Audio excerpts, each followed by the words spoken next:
On my birthday, I nearly died in a car wreck. I was rushed to the hospital, covered in blood, only to run into my fiancée, who was supposed to be on a business trip. She was sitting there, doting on another man, keeping him company while he was hooked up to N4. That man was the one who got away. Her first love, the one she swore she was over. Our eyes met. Panic flashed across her face, leaving her speechless. I forced a smile, though the cuts under my bandages stung with every movement. Small world, I muttered. Then I turned and walked away. The moment I turned my back on her, I realized with crystal clarity, we were done. The smell of antiseptic stung my nose, making my eyes water. I sat on a bench outside the ER, blood seeping through the gauze on my forehead, my left arm in a cast and sling. The doctor said I had a mild concussion and wanted to keep me for observation. I ignored him. My mind was stuck on loop, replaying the scene I'd just witnessed. Elena Ross, my fiancée, carefully peeling an orange for another man. I knew him. Gavin Zeller, her ex-boyfriend from college. The man she claimed was ancient history. She told me she was in Portland for a crucial project and would be back in 3 days. But here she was, in a Seattle hospital, nursing him. I pulled out my phone. The screen was shattered, the cracks looking like an ugly spiderweb. It was my birthday, just past midnight. Elena had sent me a sweet text promising a celebration when she returned. What a joke. I tapped on her contact photo, a picture of us on the beach, her smile radiant. I had just updated it yesterday. My finger hovered over the delete button, trembling, but I didn't press it. Deleting it now was letting her off too easy. A nurse walked over, handing me a billing statement. Mr. Vance, your admission paperwork is done. Please settle the bill at the counter. I took the paper. The numbers made my temples throb. I stood up and headed toward the billing window. My wallet had vanished somewhere in the wreckage of my car, so I had to use Apple Pay. Just as I pulled up the interface, a familiar voice sounded behind me, laced with panic and hesitation. Caleb. It was Elena. I didn't turn around. My body went rigid as stone. She rushed in front of me, blocking my path. Her eyes were wide with terror, her face paler than I'd ever seen. What? What are you doing here? You're hurt? Is it bad? She fired off questions, reaching out to touch my arm. I sidestepped her, and her hand hovered awkwardly in midair. Weren't you on a business trip? I stared into her eyes. My voice wasn't loud, but it was cold enough to freeze the air between us. Her gaze darted away, unable to meet mine. Her lips moved, but no sound came out. He's sick. His stomach ulcers flared up. I just came to check on him. She finally squeezed the words out, her voice barely a whisper. Check on him. I let out a dry, humorless laugh. You were pretty thorough, even peeling oranges for him. The blood drained from Elena's face. She stepped forward, grabbing my sleeve in desperation. It's not what you think. There's nothing going on between Gavin and me. He's all alone here. He has no one to take care of him. I was just... Let go. My voice was devoid of warmth. She flinched, instinctively releasing her grip. Just then, a lazy, arrogant male voice cut in. Elena, who are you talking to? Gavin walked over, one hand pressing against his stomach. He looked pale, but his eyes held a look of condescending appraisal. He saw my battered state, and a smirk played on his lips. Well, isn't this Caleb Vance? What happened to you? His eyes swept over my cast and the gauze on my head. There was no concern, only amusement. Elena looked nervously at me, then at Gavin. Don't say that. He was in a car accident. Accident. Gavin raised an eyebrow. That's unfortunate. Bad timing, really. I get sick and you get in a wreck. Making Elena run back and forth between us. She's exhausted. The gloating and provocation in his words were like needles pricking my eardrums. I looked at Elena. She had her head down, silent, tacitly accepting Gavin's narrative. My heart constricted violently, stealing my breath. I had given her everything, treated her like a queen, but in her eyes, I wasn't as important as her ex-boyfriend's stomachache. I was the inconvenience, the accident she didn't plan for. I took a deep breath, swallowing the bitterness rising in my throat. The medical bill, you pay it. I looked at Elena, stating it calmly. She froze. Gavin froze too, then let out a scoff. Caleb, you're a grown man, and you can't even pay your own hospital bill? You need a woman to cover you. I ignored him, keeping my eyes locked on Elena. She shifted uncomfortably under my gaze. She reached into her bag for her phone, her voice pleading. Caleb, let's go home and talk. Not here. Pay it. I repeated, my tone leaving no room for argument. It wasn't that I couldn't afford it. It was the principle. The money in her account was for our future house renovations. Money I had earned. Every cent I had invested in us. She was going to cough up. This was just the first installment. Elena's face cycled through shades of pale and red. Gavin stood by, fanning the flames. Elena, ignore him. A man being this stingy? It's pathetic. Elena bit her lip, but eventually unlocked her phone, scanning my QR code with palpable reluctance. The sharp ding of the transaction confirmation echoed. I pocketed my phone, didn't spare them another glance, and walked away. Caleb, Elena shouted behind me. I didn't stop. Walking out the hospital doors, the cold night wind hit my face, clearing some of the fog in my brain. I didn't go home. That place, filled with our shared memories and decorations, would only make me sick. I found a nearby hotel and checked in. After showering and changing out of my blood and dirt-stained clothes, I looked at my battered reflection in the mirror. The wound on my forehead throbbed, but it was nothing compared to the ache in my chest. I picked up my phone and opened an encrypted album. It contained a backup of my chat history with Elena from the day we met, along with photos and videos from our shared cloud drive. I used to think these were receipts of our love. Now, they looked like evidence of a long con. I scrolled through, page by page, looking for clues. Soon, I found a folder she had named Work Materials. My gut told me something was off. I opened it. It contained documents and spreadsheets that looked legitimate at a glance. But checking the timestamps, I realized these files were created during her so-called overtime nights and business trips. I opened a document. It was Gavin's resume. I opened another. It was a competitive analysis for companies Gavin was interviewing with. My heart sank. Her overtime was helping her ex find a job. Her business trips were accompanying him to interviews. I kept scrolling. A video file caught my eye. The file name was just random characters. I downloaded and played it. The footage was shaky, likely filmed covertly in a restaurant. In the frame, Elena and Gavin sat together, a birthday cake on the table. Gav, happy birthday. Elena's voice was dripping with tenderness. I'm sorry I couldn't be with you last year. Gavin held her hand. It's okay, Elena. Just promise you'll spend every birthday with me from now on, okay? Elena didn't speak. She just looked at him with adoring eyes and nodded. The timestamp on the video was last month. That day, Elena had told me she was on a corporate retreat in the suburbs. I closed the video. The room was dead silent. An invisible hand squeezed my heart until I curled up on the bed. I thought I was her world. Turns out I was just the placeholder, the rebound, the spare tire she could discard whenever she wanted. A chill rose from my feet, spreading through my limbs. Anger and humiliation bubbled like magma in my chest, threatening to burn away my rationality. I gripped the phone until my knuckles turned white. Elena, Gavin, I wasn't going to let this slide. The pain you caused me, I will return tenfold. I dialed a number. Hello, Sloan Walker. This is Caleb Vance. I need to consult with you regarding prenuptial property division and compensation for emotional damages. Early the next morning, my phone blew up with calls from Elena. I ignored every single one. Finally, a text popped up. Caleb, my parents want to see you. At our place. I stared at the words, our place, and felt a wave of irony. I replied with one word. Okay. I needed to go there anyway, to take back what was mine. I took an Uber to the familiar apartment complex. Instead of going up, I went straight to the security office. Hey, could you pull up the surveillance footage for Building 7 yesterday afternoon between 3 o'clock and 5 p.m.? I handed the security guard a pack of cigarettes. The guard took them and skillfully operated the system. Soon, the footage appeared on the screen. At 4:10 p.m., Elena appeared at the entrance, supporting Gavin. They were intimate. Gavin's hand was resting on her waist. They went upstairs together. It wasn't until 5 p.m. that Gavin came down alone, a satisfied smirk on his face. I had the guard copy that clip, along with several others from nights Elena claimed to be working late, but was actually being walked home by Gavin, onto my flash drive. Only then did I go upstairs. When I opened the door, Elena and her parents were sitting stiffly in the living room. Their expressions were grim. Fruit sat untouched on the coffee table. Caleb's here, sit down. Elena's mother forced a smile that looked more like a grimace. I didn't sit. I stood in the entryway, scanning them calmly. Mr. and Mrs.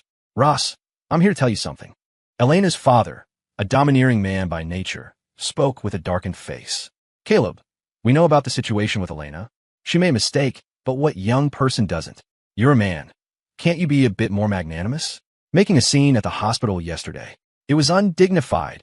He opened with a classic lecture, trying to shame me into compliance. I laughed. You're right. Young people make mistakes. I nodded, then my tone sharpened. But when you make a mistake, you pay the price. Don't you agree? Elena's father stiffened. What do you mean? I ignored him and looked at Elena. We were preparing to get married. For this condo, I put down $150,000 for the down payment. You put in $40,000. Both our names are on the title. Now that the wedding is off, we need to settle the house. Elena shot her head up, looking at me in disbelief. Caleb, you're breaking up with me? What else? Keep you around so you can continue making a fool of me. My voice wasn't loud, but everyone in the room heard it clearly. You, Elena's face rushed crimson. Her mother immediately jumped in to mediate. Caleb, don't say such harsh things. Elena was just confused for a moment. She still loves you. The condo is your marital home. How can you just split it up? Mrs. Ross, if she loved me, would she abandon her injured fiancé to care for her ex-boyfriend's stomachache? If she loved me, would she spend my birthday peeling oranges for him? With every sentence, Elena's face grew paler. Her parents looked increasingly ugly. Enough! Elena's father slammed his hand on the table and stood up, pointing a finger at my nose. Caleb Vance, don't be ungrateful. Is our Elena not good enough for you? She just spent some time with an ex. Is that worth being so petty over? You're just looking for an excuse. Dad! Elena looked like she was about to cry. I looked at this old man, leveraging his age to bully me, and the last shred of respect vanished. I took out my phone and opened a group chat. It was the wedding planning group containing all our relatives. I hit send on the videos. First video, Elena and Gavin intimate at the hospital. Second video, security footage of Elena taking Gavin upstairs. Third video, Gavin leaving the apartment an hour later, looking very satisfied. I didn't add a caption. I just sent them. 1 second. 2 seconds. 3. The group exploded. My aunt at Elena Ross, what is this? My cousin. Holy SHD. Isn't that my cousin-in-law? Who's the guy? One of Elena's relatives. Elena explained this immediately. Elena's phone started vibrating violently. She picked it up in a panic, saw the group chat, and went catatonic. Caleb, are you crazy? She screamed, lunging at me to grab my phone. I dodged easily. She stumbled and fell to the floor in a heap. I am crazy. I looked down at her, devoid of pity. You forced my hand. I pocketed my phone, ignoring the chaos erupting in the living room. I walked into the bedroom, our bedroom. I opened the closet and started packing. My clothes, my books, my laptop, everything that was mine. Behind me, I could hear her parents cursing and Elena sobbing. I tuned them out, numbly stripping my presents from the apartment. Finally, I picked up a picture frame we had chosen together, housing our sweetest photo. I took the photo out, tore it in half right in front of them, and dropped in the trash. The condo, the car, and every cent you took from me. I'll see you in court. I pulled my suitcase behind me and walked out of that suffocating place without looking back. The doors slammed shut, sealing away my past. Outside, the sun was shining. For the first time in a long time, the sky looked bright. The first thing I did after leaving that toxic house was block Elena and her entire family. The world instantly became quiet. I dragged my suitcase aimlessly down the street. The sun hit my skin, but I felt no warmth. My phone buzzed. It was Sloan Walker. Mr. Vance, I've reviewed the materials. The opposing party maintained an improper relationship prior to marriage, and there is suspicion of asset dissipation. This is very favorable for us. If you're free, let's discuss details at my office this afternoon. Okay, I replied. I hailed a ride straight to her firm. Her office was in a high-rise downtown. When I walked into the pristine, glass-walled room, a woman in a sharp suit stood up. She was tall, striking, with an air of professional detachment. Mr. Vance, hello. I'm Sloan Walker, partner here. I'll be handling your case. Her voice was pleasant, cool, but commanding respect. I was momentarily stunned. I hadn't expected my shark of a lawyer to be so young and elegant. Ms. Walker, hello. I shook her hand. Her grip was cool and firm, releasing quickly. Please have a seat. Sloan sat behind her desk. Let's get straight to it. Did you bring the proof of funds for the down payment on the property? I did. I pulled a stack of bank statements and transfer records from my bag. Sloan took them, scanning them with sharp focus behind her glasses. Good. This is solid evidence. Now, you mentioned Ms. Ross might have dissipated joint assets. Can you elaborate? We were prepping for the wedding. I transferred $40,000 to her account for renovations and appliances. But I know for a fact she only paid a $5,000 deposit to the contractor. Do we have the transfer record? Yes. Is it possible she used the money elsewhere? Investment? Savings? Sloan adjusted her glasses. I shook my head. She's clueless about finance. And I hesitated, then voiced my suspicion. I suspect she spent it on Gavin Zeller. Sloan's eyebrow raised slightly, unsurprised. Proof? Not yet. But I found out Gavin bought a new car recently. Understood. Sloan scribbled on a notepad. Leave that to me. Her confidence settled my chaotic nerves. Sloan, what are my odds? I asked a burning question. She looked up, her gaze piercing. Mr. Vance, law is about evidence. Based on what we have, we won't just get back what's yours. We'll make her pay for her misconduct. She paused. We'll strip her assets down to the studs. That ruthlessness hit me like a heavy drum. Looking at this calm, powerful woman, my previous heartbreak felt almost laughable. A woman like Elena wasn't worth it. I understand, I nodded. It's all in your hands. It's my job. She handed me a card. I'll keep you posted. Also, she glanced at the gauze on my head and my sling, her tone softening just a fraction. Take care of yourself. Don't let unworthy people ruin your life. Standing on the busy street corner outside her building, I felt a calm I hadn't felt in days. She was right. Unworthy. I pulled out my phone and opened my work app. A client's avatar was flashing, rushing me on a design revision. In the past, I turned down rush jobs and advancement opportunities to spend time with Elena. Now, I had nothing but myself and my career. Sorry for the delay. There was an accident, I typed. I'll have the proposal to you tonight. I found an internet cafe, rented a private room, and opened the design software. I took a deep breath, pushing anger and betrayal to the back of my mind. Those emotions wouldn't pay the bills. Only I could save myself. I put on headphones and my fingers flew across the keyboard. In that moment, my world was just code, lines, and creation. I was going to make up for lost time. I was going to show them all how well I could live without them. I stayed in that cafe all night. By morning, I sent the revised design to the client. The response was immediate. Perfect. Caleb, this design is God tier. Miles ahead of the previous version.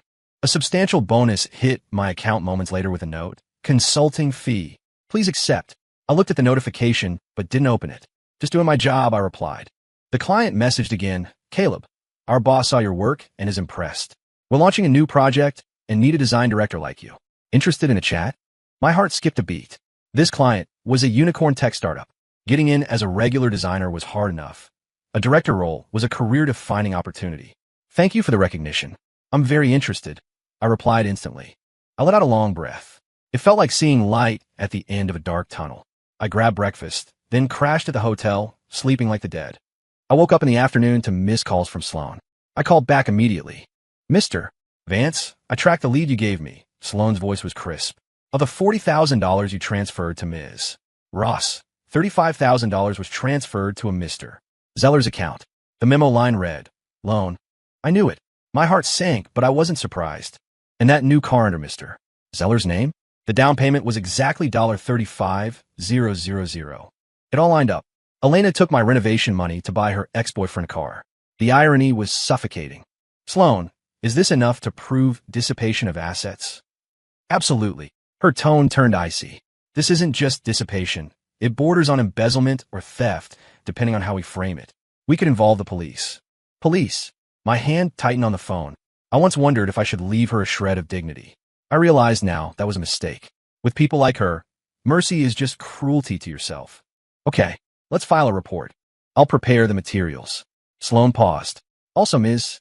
Ross's lawyer contacted me regarding a settlement. Settlement? I scoffed. What are they offering? You get the condo, but they only want to return half of your down payment.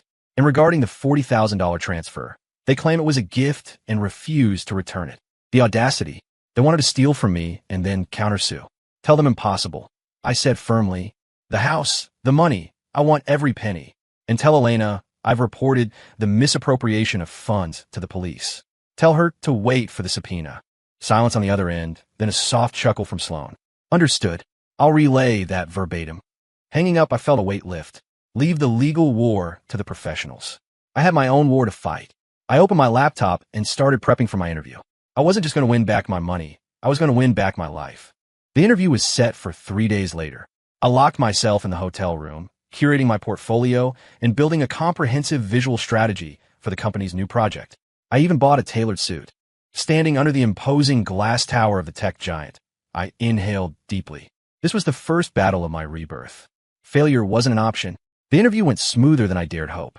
The panel loved my proposal, and the CTO grilled me on technical specs for an hour, clearly engaged. Finally, the founder, a refined middle-aged man named Mr. Sterling, met with me personally. He nodded over my portfolio. Impressive. Caleb, Your design has wild creativity, but rigorous logic. And rare ambition. He looked me in the eye. I'm offering you the design director position. Base salary, $250,000, plus equity and project bonuses. Are you in? My heart hammered. $250,000. That was double what I made grinding freelancers gigs. I'm in.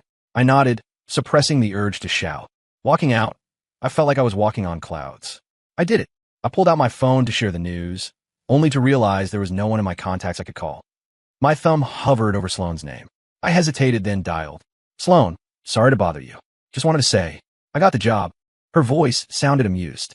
Congratulations. You sound like a new man. I owe it to you. I meant it. Without her showing me a path to victory, I'd still be drowning in self-pity. Well, to celebrate the new job, shouldn't you buy your lawyer dinner? She asked suddenly. I froze. Of course. Anytime. Tonight, then. 7 p.m. at the Obsidian Room. I'll see you there. She hung up. I stared at the phone. Was she asking me out? The Obsidian Room was exclusive private dining. Expensive. I checked my bank balance, gritted my teeth, and made the reservation. I arrived 30 minutes early. Sloane was punctual. She had shed the power suit for a black dress and a beige trench coat. She looked softer, yet dangerously elegant. Waiting long. She sat opposite me. Just arrived.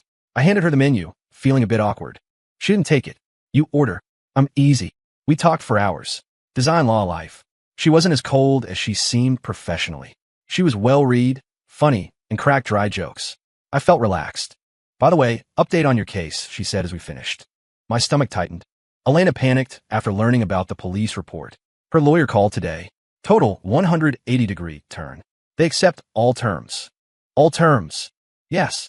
Title transfer to you. Full return of the $150,000 down payment, plus $50,000 for emotional damages. And she'll return the misappropriated $35,000 immediately. Sloane smirked. But there's a condition, which is drop the police report and sign an NDA settlement. I understood. Elena was scared. Scared of a criminal record. Scared of ruin. Sloane, what do you think? She set down her chopsticks. Legally? Take the money and run. It's the safest bet. But personally, her eyes sharpened. I suggest you don't settle. Why? Because if you leave room for people like that, they think you're weak. You have to hit them until they understand the meaning of fear. Her words unlocked something in me. Why should I be soft? Was she soft when she betrayed me? I'll listen to you, I said solemnly. Sloane, we take this to trial. Sloane smiled. It was like fireworks in the night sky. Good. I promise I'll get you a result you'll love. Once I decided to play hardball, Elena went crazy. She called dozens of times a day, sent hundreds of texts. They ranged from cursing me to begging, and finally playing the emotional card. Caleb, 5 years together. Can you really be this cruel? I admit I was wrong. I was confused. Give me another chance. Let's go back to how we were. I promise I'll never see Gavin again. Reading them made me nauseous. Go back. She had some nerve. I didn't reply. I just screenshot everything and sent it to Sloane. Sloane replied with 2 words, received. 2 days later, the court subpoena and the police notification of investigation hit Elena at the same time. I could imagine the breakdown. Sure enough, I got a call from a strange number. It was Elena's mom. Caleb Vance. You ungrateful wolf. What did our Elena ever do to you? You want to ruin her. If she goes to jail, can you live with yourself? Mrs. Ross, the law decides if she's guilty, not me. My voice was flat. Don't forget, the hotel you're staying in is paid for with Elena's card. You're spending our money. What right do you have to sue her? I almost laughed. Mrs. Ross, did you forget that card is a secondary card on my account? I deposit more into it every month than Elena earns in a year. I'm spending my own money. What's the problem? She choked on her words. You will get your karma. She hung up, cursing. I put the phone down, feeling nothing. I started my new job, busy from dawn to dusk. The new environment and challenges pulled me out of the shadows. My colleagues were friendly, especially my direct supervisor, Leo, the tech lead. Caleb, you're killing it, Leo said at lunch, dropping extra food on my tray. I heard you secured that nightmare client immediately. Just luck. Not luck, Leo shook his head.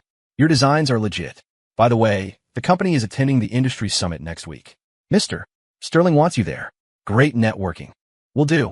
Thanks, Leo. The summit was huge. It was my chance to mix with the elite. While exchanging cards with a senior architect, a jarring voice interrupted. Caleb. I turned. It was Gavin. He was wearing a suit, trying to look important, flanked by a few colleagues. He looked shocked, then jealous and dismissive. What are you doing here? Since when do they let people like you in? He looked me up and down. Before I could speak, Mr. Sterling frowned.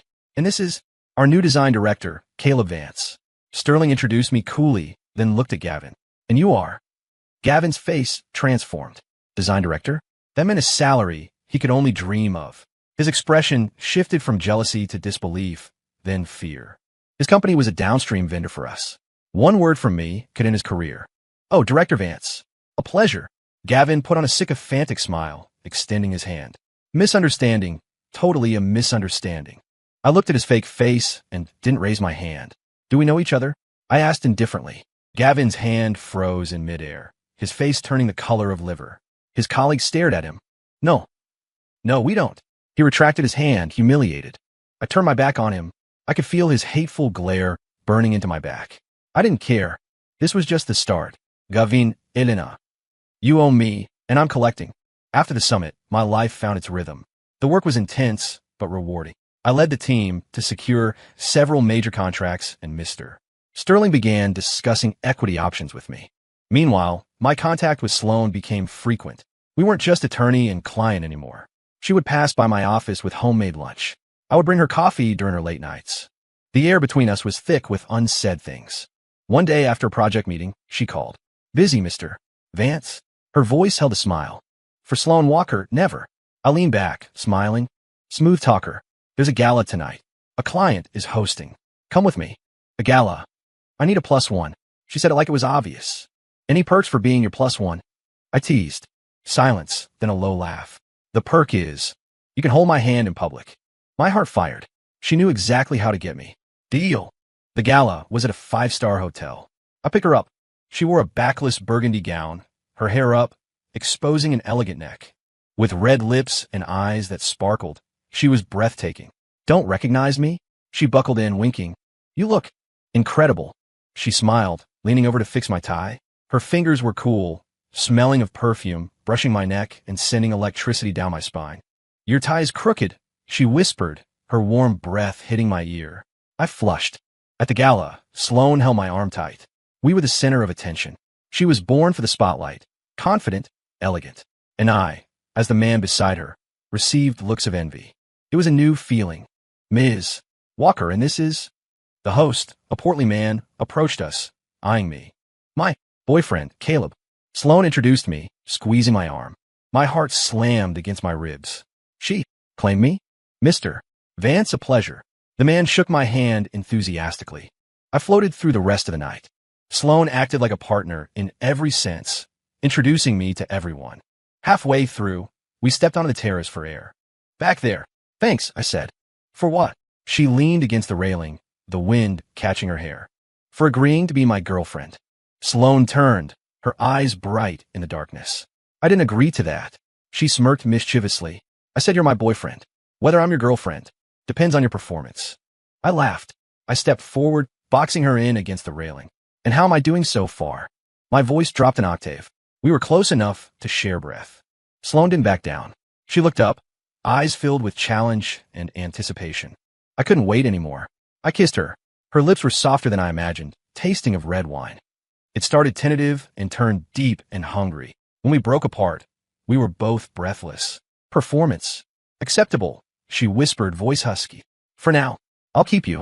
I hugged her, grinning like an idiot. Just then, my phone rang, shattering the mood. Unknown number. I hung up. It rang again. I frowned and answered. Caleb Vance. You bastard. What did you do to Gavin? It was Elena, screeching hysterically. What about Gavin? I frowned, my tone dropping to 0.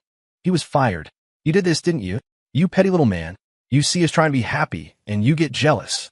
Elena screamed through the speaker. I nearly laughed at her twisted logic. He got fired because he's incompetent. What does that have to do with me? Stop pretending.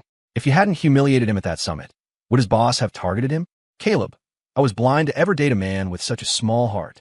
Feeling is mutual. I hung up. Sloan looked at me with concern. Everything okay? I shook my head, pulling her into my arms. I'm Fine. Irrelevant people aren't worth our mood. She relaxed against me. I knew Gavin's firing was related to me. My company was a whale client for his firm. After he insulted me, word got around. Getting rid of a low-level employee to appease a major client was business 101. I felt zero guilt. Back home, Sloan texted me. Court date is set. Next Wednesday. Finally, it was time to end the farce. On the day of the trial, I took the day off. Outside the courthouse, I saw Elena and her parents. She looked haggard, dark circles under her eyes, glaring at me with pure venom. Gavin was there too, looking ready to explode. Caleb, Gavin rushed me, grabbing my lapel. You ruined my job. I'm not done with you. Before I could react, a figure stepped between us. Sloan, in a sharp black suit, radiating authority. Sir, let go, she said calmly but with menacing weight. Threatening my client on courthouse steps? Do you want to add assault to your list of problems? Gavin recoiled, intimidated by her aura. He let go, muttering insults, hiding behind a woman. Coward. Better than living off a woman like a parasite, Sloan shot back coldly. Gavin turned purple. Inside, Sloan was a machine. Logic, evidence, rhythm. She destroyed their lawyer. The transfer records, the car payments, the surveillance tapes. Every piece of evidence was a hammer blow to Elena's face. Elena tried to argue the money was a loan. Sloan asked simply, Ms. Ross, what is your relationship with Mr. Zeller that required you to use your fiancé's housing funds to buy him a car? Elena shook it. The judge's ruling was exactly as Sloan predicted. The condo was mine. Elena had 30 days to return my $150,000 down payment, plus the misappropriated $35,000, and due to emotional distress, an additional $50,000 in damages. Total judgment, roughly $235,000. When the gavel banged, Elena collapsed in her seat, wailing. Her mother screamed. I didn't look back. Walking out into the sunshine, I felt reborn. It's over, I told Sloan. No, she smiled mysteriously. The show is just starting. I didn't understand what Sloan meant until 3 days later. I was in a meeting when my phone vibrated. A college buddy sent a link. Dude, you're viral. I clicked it. It was a massive Twitter thread and a top post on Reddit's AITA and True Off My Chest communities. Title, My best friend's white moonlight ex wrecked her engagement, and she stole her fiancé's money to buy him a car. The post, written from the perspective of a friend, detailed everything. How Elena abandoned me at the hospital for her ex. How she drained the renovation fund. The lawsuit included redacted screenshots of the court judgment and the photo of them cozying up in the hospital. Even with names redacted, anyone who knew us knew who it was. The internet went nuclear. That woman is trash. Abandoning an injured fiancé. Using housing money for an ex's car? That's theft. The ex is a moocher. Disgusting. Dox them. Reading the comments, I felt a grim satisfaction. This was Sloan's show. The court of public opinion is often harsher than the law. I called Sloan. Did you post that? Not me, she chuckled. I just handed the public record judgment and some context to a media friend with a strong sense of justice. Thank you. Don't mention it. Some people need the world to see their rot. The fallout was swift. Elena was a teacher. The school fired her to avoid the PR nightmare. Her parents, proud people, couldn't show their faces in the neighborhood. Gavin, already fired, was now branded a gigolo and moocher online. He tried to leave town, but his reputation followed him. A few nights later, Elena called. Her voice was hoarse with despair. Caleb, please. Make it stop. Delete the thread. Now you beg. I laughed. Did you think about stopping when you left me alone in the ER? I was wrong. I lost my job. I can't go home. Caleb, 5 years. Help me. 5 years. I cut her off. You fed those 5 years to the dogs when you bought in that car. Pay me my money. I'll pay. Just delete it, she screamed. Too late. I hung up. I wasn't giving her an inch. I wanted her to taste rock bottom. The drama with Elena and Gavin faded into background noise as my life accelerated. I was put in charge of the company's flagship AI project. I practically lived at the office, leading the team through crunch time. Sloan complained playfully. Director Vance, are you dumping your girlfriend for a robot? She leaned against my office door. I walked over and hugged her from behind. Never. I'm working to spoil you, counselor. When does it end? Soon. Final testing. Then we take a long vacation. I promise. I'm holding you to that. At the project launch party, champagne flowed. The project won a gold medal at an international expo. I was the hero of the hour. To Caleb, the team toasted. Later, Sloan drove me home. I was tipsy. She helped me to the couch. You drank too much. I pulled her down onto me. I'm happy. I buried my face in her neck, inhaling her scent. The air grew heavy. I started kissing her, and she responded. Just as things heated up, my phone rang. I ignored it. Sloan nudged me. Answer it. Might be urgent. I groaned and picked it up. Unknown number. Hello. Is this Caleb? An old, tired voice. Who is this? It's Elena's father. My blood cooled instantly. What do you want? I asked, voice flat. He stammered. Elena. Something happened. My face remained stony. What? She and that man. Gavin. They got into a fight. That animal. He broke Elena's leg with a bat. The old man was sobbing. She's in the hospital. Doctors say she might be permanently disabled. I was silent. I could picture it. Two desperate people, broke and hated by the world, turning on each other. From true love to enemies. Karma. So, I asked coldly, you want me to pay the bill? Silence. Then, a pleading whisper. Caleb, I know we wronged you, but can you come see her? She keeps calling your name. Calling my name? I scoffed. Or calling for the money I took back. No. Please. Don't call me again. I hung up and blocked the number. It has nothing to do with me. Sloan handed me a glass of water. It's over. Yeah, I drank the water, looking at Sloan. She was my present and future. I pulled her back into my arms. Where were we? She blushed. Bedroom. Gavin got 3 years for aggravated assault. Elena kept her leg, but walked with a permanent limp. Her parents sold their home to pay medical bills and moved into a slum. Meanwhile, my career peaked. The AI project made me a star. Headhunters offer me the world, but Mr. Sterling offered me 10% equity to stay as a partner. I went from employee to millionaire overnight. With my first dividend check, I bought a ring. I booked tickets to the Maldives. Under the palm trees and beside the turquoise sea, I knelt.